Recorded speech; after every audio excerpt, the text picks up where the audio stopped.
Terus niki Mbah,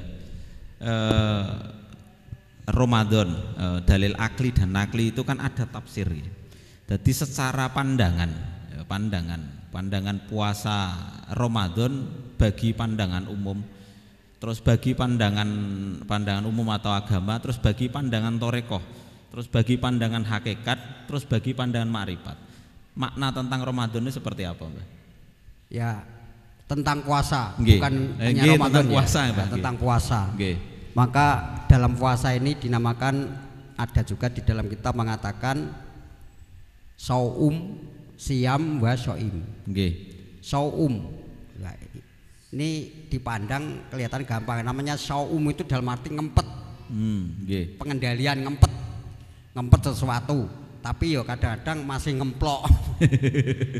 Kadang-kadang katanya poso juga masih merokok. Nggih. Itu saum, bukan arti siam. Kalau siam yang total dilarang memasukkan sesuatu di mulut setiap waktu siang. Nggih, dan melakukan segala sesuatu sewaktu siang. Nggih. Itu yang namanya siam. Kalau soim itu pandangan kita sendiri, bener menurut awake dhewe. Jangan Ojo ditular-tular. Jangan tular-tularke. Karena kadang-kadang niku tukaran kalih syariat. Nah, mongko yang namanya saum ini seharusnya ya selama hidup kita bersaum ya. Nggih. Bersaum dalam arti ngempet mengendalikan hawa nafsu. Jadi intisari pembentukan saum sendiri kan pengendalian hawa nafsu. Nggih. Atau saum sendiri untuk ngatur nafsu, bahkan untuk bentuk kejujuran. Karo dalil Jawa itu pesene Pak Narto Sabdo ya. Yen kowe iki aja lamis, aja ngapusi. Yen kowe seneng lewong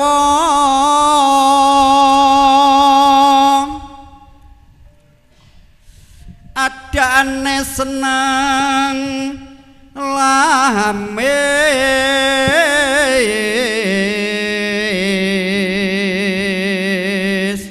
Wong ki biasane angger kelihatannya dingerti lelewo ki anggap sombong ya. Biasanya adane seneng lamis, seneng ngapusi, nggak mau jujur. Lunyu ngomongnya. Lunyu lah. Bece alu wong prasaja.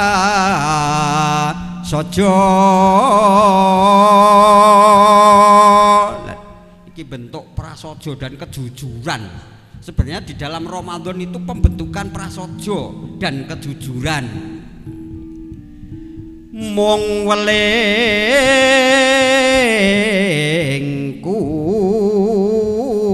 aja lamis.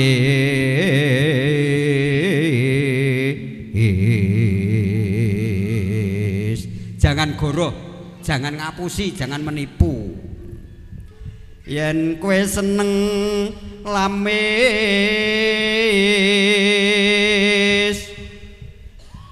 gampang kena ing bebentu.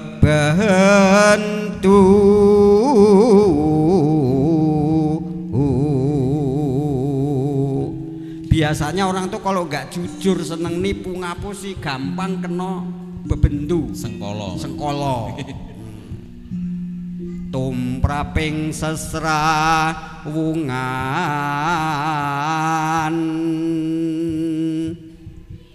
mbok aja sok demen lamis.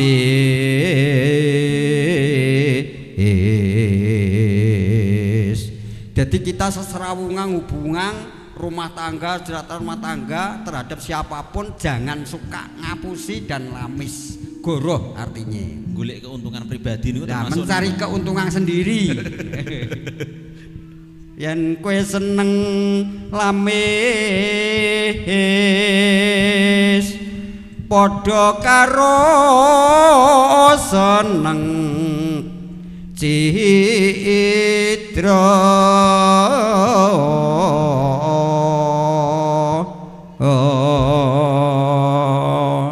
Ayo nduk dalile ngakli dionekke.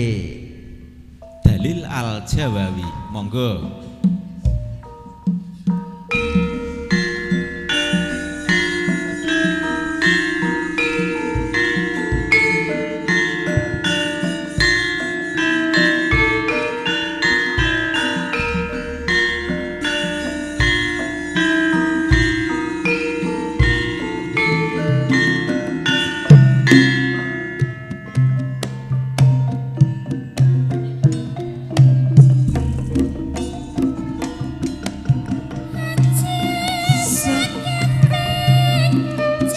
sucine wong manis yen tur amulanes becik alung prasaja nimas ora agawe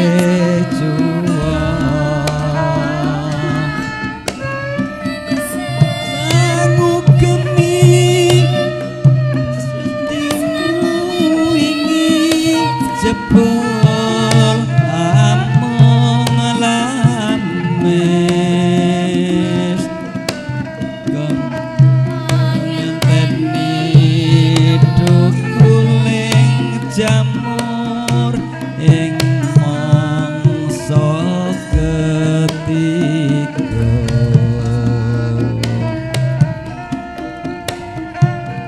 aku prasasat rotan antuk jambi mbok aja amung lamis kang wis dadine amung didis akeh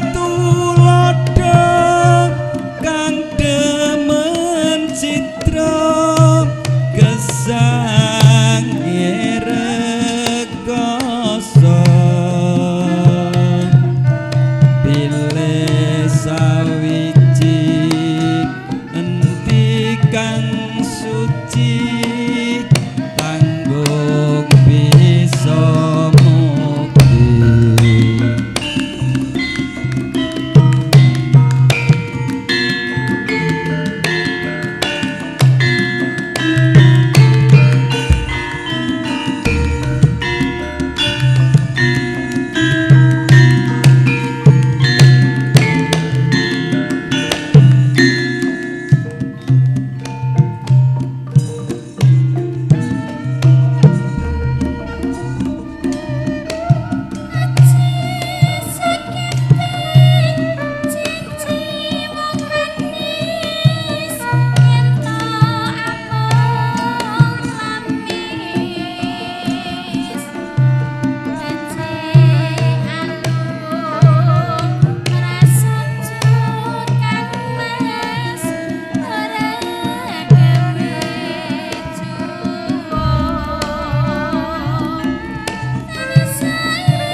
milih sawiji kanggo bisa suci utawa mukti. Jadi ini sesuai dengan dasar, bahkan di Jawa ini juga punya berbudaya yang namanya Soum wa Siam.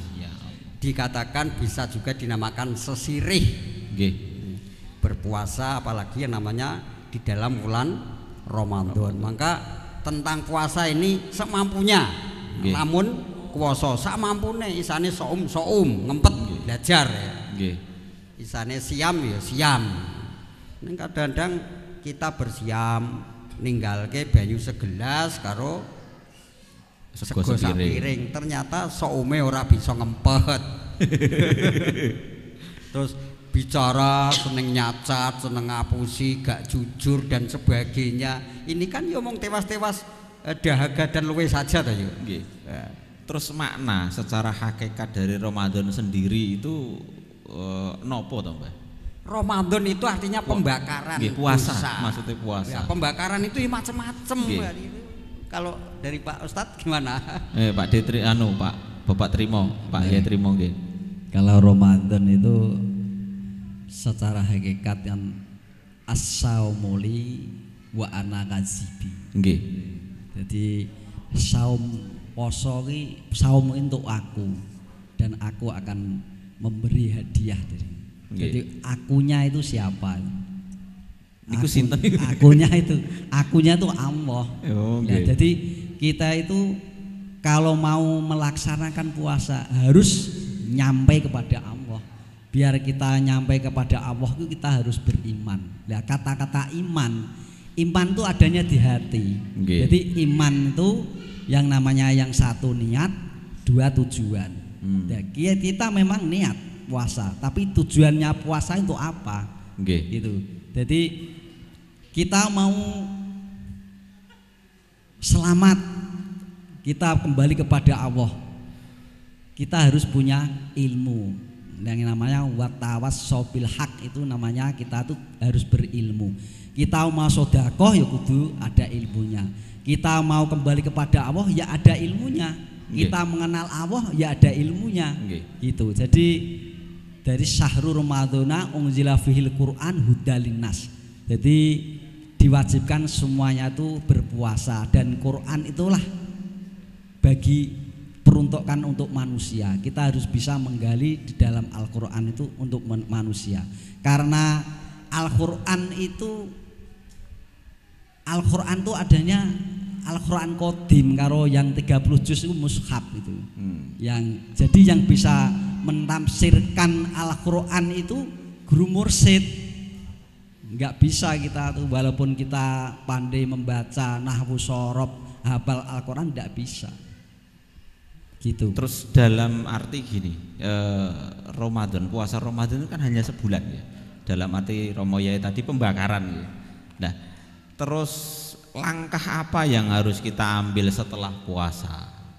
Nilai-nilai apa yang harus kita lakukan setelah puasa? Nah, di dalam pandangan Satoriyah ini yang namanya berpuasa itu bukan hanya berpuasa meninggalkan makan dan minum saja. Tapi kita harus meninggalkan yang namanya dengki, serai, benci, jahil, metakil koyok buta cakil, open, dahwen, panasten, saru, kasar, miso, ngunem, nyatur, nyacat, maidu, ngalem. Itu yang intisari soum adalah seperti itu.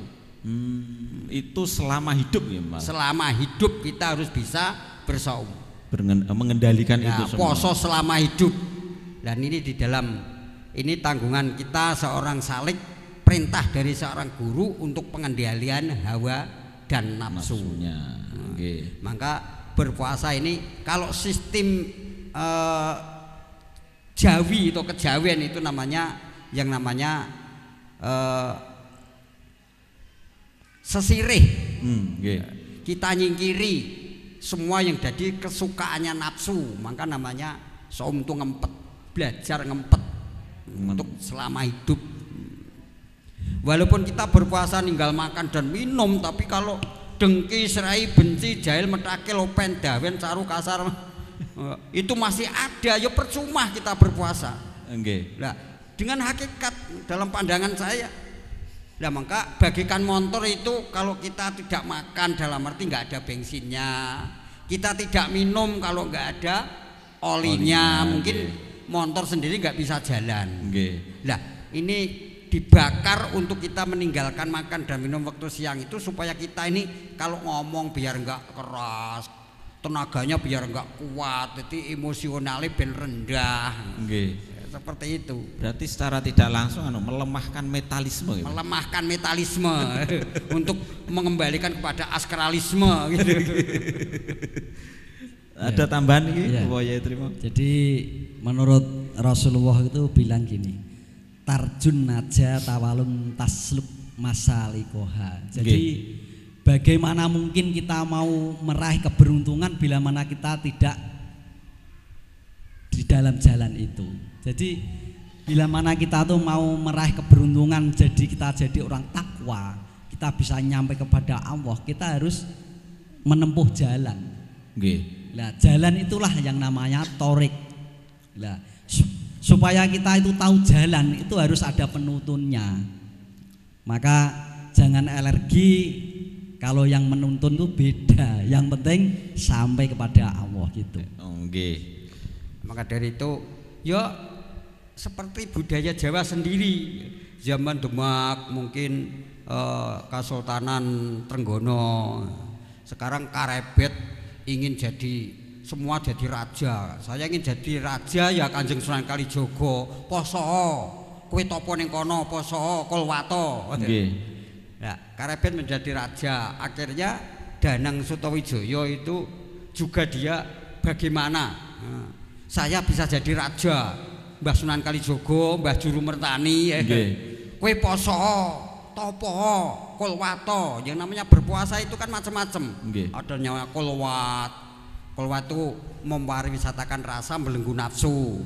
Ada yang namanya uslah bertapa penyiksaan diri, berpuasa. Mungkinkah orang yang bertapa tuku mie ayam ya ora ya? Mungkinkah orang yang bertapa beli es cendol? Mungkin enggak ya? Enggak. Tapi nak dikirimi ya. Bertapa membawa rokok. Jadi semua itu tetap bertapa, dalam arti intisari berpuasa tuh lintas. Berpuasa tuh lintas agama, lintas keyakinan ya, lintas apa saja untuk dengan intisari saja. Kalau kita ingin kekuatan astralisme maka buanglah kekuatan metalis. Kan lemahke Metalisme lagi. Kalau kita ingin kekuatan batin, gualah kekuatan lahir. Kalau kita masih kekuatan lahir masih ada, maka namanya hidayah nggak akan turun. Maka di dalam bentuk ini, itu aliran Torekoh ada 43 Torekoh ya. Itu mungkin saja secara kita berpuasa, berkolwat, beruslah, mujazatun nafsi, mungkin ada metode yang beda-beda. Dengan intikannya disyariatkan. Dengan syariat Islam ini diharuskan, diwajibkan berpuasa bulan Ramadan. Berarti itu hanya cara untuk pengendalian nafsu. Ya, untuk belajar pengendalian nafsu. Oke. Niki masih tentang hukum, Mbah. Ini ada pertanyaan lagi niku, hukum kenduren. Niki yang banyak sekali mengatakan kan kontroversi teng masyarakat itu kenduren itu ada sing ngarani bid'ah, enten sing ngarani syirik. Ya, niku pandangannya jenengan kenduren itu seperti apa? Lah mangka semua rukun Islam itu ada 5 ya. Rukun Islam ada 5. Itu yang jadi masalah itu kan tentang zakat kan. Semuanya enggak jadi masalah. Yang jadi masalah tentang zakat, geger omber mulai zaman kapan tentang sodakoh itu menjadi geger. Kalau tentang kenduren itu menurut pandangan Satoriyah ya. Nah, maka apakah kenduren itu mungkin bisa dikatakan karena kondangan. Kondangan itu bisa dikatakan kundadekke sapa sira kumodaan tegese donga. Kondangan dijak berdoa bareng menurut keyakinan dan agamanya masing-masing. Lah, itu kondangan. Lah, kok bisa dinamakan selamatan? Karena di situ ada dalil yang namanya al sodakotin libdail bala. Sodakoh bisa gua bala. Karena ini tradisi Jawa. Untuk kenduren itu sendiri kan bersodakoh, mengeluarkan sodakoh, makanan dan sebagainya. Ya, untuk disajikan ijab kabul. Nggih. Ada penuntun suku masing-masing atau suku keyakinan atau pimpinan keyakinan ya. Nggih. Untuk memohon, dia karena nggak bisa doa sendiri, akhirnya merintahkan seorang mudin, seorang ulama, seorang kiai yang diyakini tentang keilmuannya untuk memohon kepada Tuhan yang Maha Kuasa. Dan maka yang namanya selamatan, kalau kita sudah sedekah itu maka akan selamat, gitu kan. Nah, mau yang namakan bacaan itu dalam arti setelah berdoa ini bacaannya apa? Karena ini syariat Islam untuk kita meraih. Waktu zaman dahulu kala itu di Jawa itu memang banyak keyakinan ya, budaya-budaya dan keyakinan. Terus terbentuk dari ulama ini Quran, hadis, jemak dan qiyas. Dari hasil jemak ini, jemak ya. Ini hasil musyawarah para ulama, di mana hukum adat dan budaya sekiranya tidak melanggar aturan agama syariat Islam, maka akhirnya diperbolehkan. Ini sifatnya menang. Boleh kita lakukan, boleh pula kita tinggalkan. Karena ini dalam metode ini, setahu saya zaman Sunan Kalijogo itu waktu dulu tuh ada yang namanya dinanisme. Orang yang percaya kepada kebendaan, ke danyang, ke kayu gede, ke blumbang yang namanya sendang, ke laut, sampai ke Ratu Kidul dan sebagainya ya. Terus ada yang namanya animisme, orang penyembah kuburan, penyembah roh, panggilan roh leluhur, didatangkan dan sebagainya. Keyakinan ini penyembah kuburan. Akhirnya apa? Digeser dini Sunan Kalijogo supaya tradisi bisa diterima. Akhirnya apa? Dimasukkan wilayah ini adalah sodakoan atau sedekahan. Maka sedekah bumi dalam arti apa? Sedekah bumi ini adalah kita nyedekahkan semua buah-buahan yang dari bumi, hasil panen untuk dipersembahkan. Monggo sedekah bumi ini pada umum yang dimakan nyadran atau bagaimana ya. Maka semua itu Kanjeng Sunan kaji kebijakannya itu supaya bagaimana geser pandangan-pandangan orang animisme, dinanisme ya, dan sebagainya, Hindu Buddha, digeser ke akidah Islam, ke hukum-hukum Islam, digiring supaya berbudaya. Kumpulnya masih kumpul, tetap jamaahnya masih jamaah, tapi tradisinya digeser sidik oleh Kanjeng Sunan Kalijogo, namanya budaya. Jadi keyakinan ditanamkan. Nah, maka di sini karena Islam sendiri itu berkaki dua antara Adnan Mal dan Adnan Jal. Adnan Jal dalam arti sosial dan budaya. Coba sekarang pertemuan ini nanti buka bersama di tempatnya Ustadz Trimo. Waduh, iki modalnya saka ngendi iki ya. Mungkin jadi masalah ya. Ya kesempatan Sunan Kalijogo anak punya keyakinan waktu itu persembahan dinumakan kendurinan sedekah untuk menyelamatkan ahli luhurnya. Dan sebagainya, untuk bentuk ini dilarikan daripada ini di dalam Quran namanya ya ayyuhalladzina amanu innama khamru wa maisuran sebur sumil amali syaiton.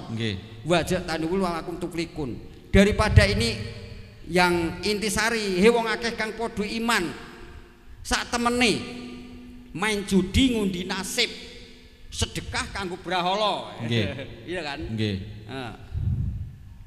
Main wedukan itu adalah perbuatan yang jember. Lamun sira kabeh kepengin gesangkang mulya ditinggalno. Nah, yang namanya ini sedekah kanggo brahala. Waktu di zaman Kanjeng Nabi Ibrahim ya, itu bikin patung Lata, Uzza, Ubal, dipanggilkan kadang mumi tahu nggak? Mayat yang dikeringkan untuk dipanggilkan rohnya mbae nenek moyangnya, didatangkan dengan puji-pujian, disedekahi waktu apa saja, jalui tulung. Untuk apa dipanggil? Untuk pengobatan dan sebagainya.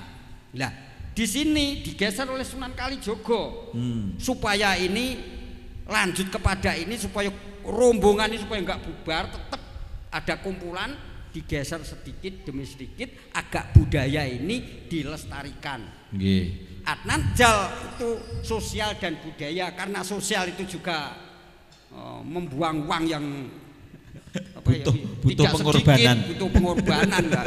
Maka semua itu enggak ada larangan. Kadang-kadang kendoren itu sendiri kan wis budaya. Saiki dilarang ya ora kena malah nesu. Nggih. Kayak ngono to ya. Nggih. Kan lebih bagus. Mungkin saja di situ ada maidho kasanahnya ya. Nggih. Ada tujuan, ada ujub-ujub itu mesti yang dipunguli Kanjeng Nabi Kidin, Bagindo alias dan sebagainya untuk panggilan jiwa supaya orang itu percaya, yakin dan tahu tujuan. Itu niatnya sodakoh karena ngumpul ke orang. Yang disodakohi siapa? Bukan arti ini memberi persembahan pada orang yang sudah mati, itu enggak. Nggih, nggih. Itu adalah sodakoh untuk yang itu tadi, yang namanya bacaan membaca doa. Doane nopo? Ya, doanya apa? Nggih. Nah, sodakoh untuk nyodakoi pada niatnya nyodakoi nenek moyangnya yang sudah mati karena meninggalkan warisan pada saya, maka disodakohkan. Siapa yang mau mendoakan nenek moyangnya sudah mati, maka diopahi dengan sodakoh makan bersama. Makan bersama. Tapi itu banyak juga yang mengatakan Kanjeng Nabi itu nggak ngajarin gitu. Ngoten lho, Mbah. Ya memang. Nggih. Kanjeng Nabi itu gak koyok kuwi lho, saiki yang namanya budaya. Nggih. Sekarang munggah kaji pakai budaya ya. Nggih. Lah, Kanjeng Nabi tidak pernah numpak pesawat. Mbok iya do munggah kaji iki nak mau budaya. Numpak unta saka Banyurip teko ngarep, ya ora? Nggih. Oh nggih. Apa Kanjeng Nabi perintahke nak kaji numpak pesawat ya enggak? Nggih. Itu bid'ah. Nggih. Nah, budaya. Sekarang kita pakai kain, pakai sarung, pakai apa itu juga budaya, budidaya manusia. Kok cukup kain jadi enggak ya dijahit. Tuh ibu-ibu itu juga pakai budaya, yang pakai sawet dijahit mboten Bu? Dijahit nggih. Aku ora percaya ora dudoke. Coba dilorot, apa kira-kira banjur alang-alang direntengi dige sawet nggih mboten nggih? Nggih. Dari kapal tinggu mungkin dalam ngename jahite mungkin nganggo budaya. Nggih. Budidaya Manusia. manusia. Kok bid'ah? Bid'ah. Kae mbok dhe kon nganggo dong jati kon nggih sawetan. Nganggo kotang kon nggih sawet kon nggih kotangan. Nggih. Iya kan? Berarti secara tidak langsung itu budaya kebiasaan dari masyarakat itu tetap ada, tapi keyakinannya digeser. Keyakinannya digeser. Jadi Islamnya itu jangan formalitas lah. Jangan formalitas hanya sekedar tulisan kita olah li ayati li qaumi yatafakarun. Yang bisa menerima ayat-ayat Allah itu hanya orang yang berpikir. Nggih.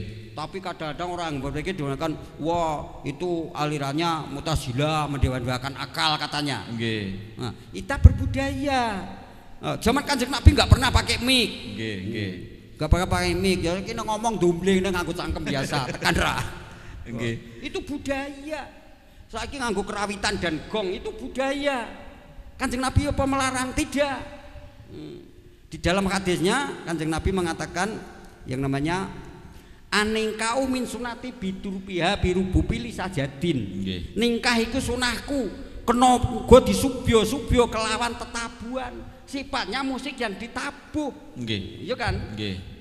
Li sajadin walau lain abuh iku di tempat ibadah itu dibolehkan, tapi itu hanya pembolehan, bukan haram, bahkan bukan wajib, bukan sunnah. Itu hanya pembolehan, boleh kita lakukan, boleh pula kita tinggalkan. Kok apa-apa bid'ah? Lah iya diarep ono gek eneng gong kok. Lah ya ngono. Ono ngelulang karo kayu diplenteng-plenteng ditabuhi, tak dung ya luwih penak. Nggih. Tapi nak dipikir sing kati tenan gawe gong siji kenong siji iki lho. Mangan waktu sing kurang semua logam, larang regane to ya. Nggih.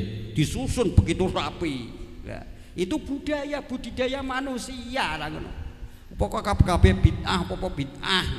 Saiki secara kita makan sego beras kuwi ya ditutu. Saiki nganggo alu karo duplak wis rasa nganggo slep. Dipangan mentah. Dipangan mentah. Kanjeng Nabi gak mangan sego beras. Di Arab tuh gak ada beras waktu itu, belum ada impor mengimpor ya. Mangane kurma orang yo. Nek nuru Kanjeng Nabi yo kene mangan kurma wae. Ojo mangan sego rek yo. Nggih. Jadi secara tidak langsung kenduren itu diperbolehkan. Diperbolehkan. Asal tujuannya untuk kita memenuhi perintah dari antara dalil nakli dan ngakli. Sesuai dengan agamanya, hanya digeser dikit supaya kita ini bisa bergeser pada hukum Islam yang ada. Nah, kadang begini Mbah, di saat ruahan itu kan kadang do kenduren nggih Mbah nggih. Lah setelah kenduren itu do teng kuburan. Nah, lha niku hukumnya pripun ngoten niku? Lah, hukum kenduren itu sendiri di kuburan. Dalam arti di kuburan itu kan yaroh toh ya. Nggih. Nah, di dalam yaroh itu hukumnya hanya ada dua. Satu yang namanya cinta kepada waline Gusti Allah atau orang yang baik lah ya. Nggih. Yang dua, yaroh itu hanya diperbolehkan ayarotil dzikri maut. Leh yarohmu karena ingat maut. Jangan minta sesuatu. Padahal kalau dia minta sesuatu, maka di dalam ini dalam pandangan syariat itu dilarang kita berdoa bentuk apapun di tempat patok atau makomnya para nabi dan para wali.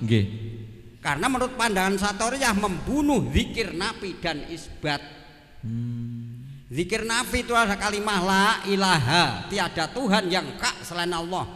Jadi untuk memasukkan sifat, untuk membuang sifat keagungan makhluk dari hati, jangan percaya semua itu adalah makhluk. Ilallah untuk menggalikan kepada hati, ilallah yang adanya Allah. Artinya apa? Untuk memasukkan sifat keagungan kolik di dalam hati. Jadi namanya sang kolik itu di mana saja, bukan harus di kuburan, bukan harus di tempat-tempat yang wingit-wingit itu enggak. Allah di mana saja, dia selalu melimputi, bahkan Allah itu tidak kemana-mana tapi dia berada di mana-mana. Mau agung zatnya untuk melimputi semua alam. Lah hukum kekuburan itu sendiri kalau di Islam gimana Mbak? Ya. Hukum kekuburan. Nah itu yang namanya yaroh itu Islam sebelum dewasa memang dilarang waktu itu. Sebelum dewasa ya. Karena takut kalau ngembari niru-niru agama lain untuk memuja para ahli kubur. Yaitu tadi takut kalau animisme dan dinamisme itu. Nah sesudah dewasa diperbolehkan kita untuk cinta kepada waliullah. Yang dua hanya diperbolehkan tuh karena hanya berdoanya ingat kematian. Iyarotil lidzakri maut. Karena kita yaroh ingat pada kematian, bahkan aku nanti juga mati seperti ini. Terus ada lagi kebiasaan dari masyarakat, budaya dari masyarakat. Nek mlebu kuburan kok sandali diuculi. Wah, itu yang sesuai. Masuk kuburan sandal dicopot itu sebenarnya bertentangan dengan hukum syariat Islam. Yang namanya najis, nggih Pak nggih. Nah, karena mau tidak mau tanah di alam kubur atau di kuburan ya, itu tetap tanah itu mengandung bangke, najis. Nah, di situ apabila kita masuk di dalam kuburan, kena tanah kuburan itu pakaian kita tidak sah untuk sholat karena itu najis. Kalau sendalnya dilepas itu juga anisme lagi karena dalam pandangannya di situ karena itu adalah kerajaan. Di situ ada Gusti Allah, ada mungkar nangkir sopong senang kono bakal ditakoni karo mungkar nangkir nggon tempat yang suci, nggon tempat dan sebagainya. Kadang-kadang nek teng kuburan malah amit Mbah ngoten niku Mbah. Padahal ya ora genah sing diamiti niku. Amit Mbah gitu. Ya itu tadi dia punya keyakinan bahkan di kuburan itu tempat bayi-bayiku lah ngono. Tapi sebenarnya gini Mbah. Secara hakikatnya tujuan kita ke kuburan itu hanya dua itu ya Mbah? Hanya dua itu saja. Terus kemudian hukum ke kuburan itu ya dua itu saja. Ya, hanya dua situ saja. Terus mungkin Bapak Yai Trimo ada tambahan tentang hukum di kuburan? Tidak ada. Oke, kita lanjut pertanyaan selanjutnya.